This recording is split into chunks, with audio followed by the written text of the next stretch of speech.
আসসালামু আলাইকুম, কেমন আছেন সবাই? আলহামদুলিল্লাহ আমিও ভালো আছি।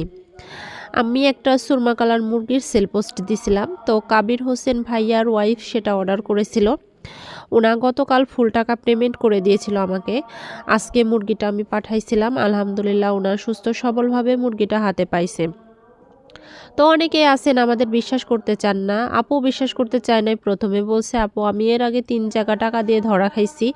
তো আমি আমি পরে বলছি না আপু, আমাদের পেজের উপর বা আমাদের পার বিশ্বাস রেখে আপনি দিতে পারেন, আপনি কখনো হতাশ হবেন না, বাদবাকিটা আল্লাহর ইচ্ছা। তো আমার মুরগিটা আজকে চলে গেছে গাজীপুর সাইনবোর্ডে, না বোর্ড বাজার এরকম হবে আপুর লোকেশন ছিল। তো যাই হোক, আপু সুস্থ সবলভাবে মুরগিটা পাইছে। আপুর জন্য শুভকামনা রইল, আপুর যেন মনের আশা পূর্ণ হয়। ওনা এই জোড়া দিয়ে ওনা ডিম বাচ্চা করবে। হ্যাঁ, তো আপুর জন্য শুভকামনা রইল। আপু যেন মুরগিটা মানে যে উদ্দেশ্যে নিচ্ছে আল্লাহ যেন সে উদ্দেশ্য পূরণ করে, কোনো ক্ষয়ক্ষতি যেন না হয়। ধন্যবাদ।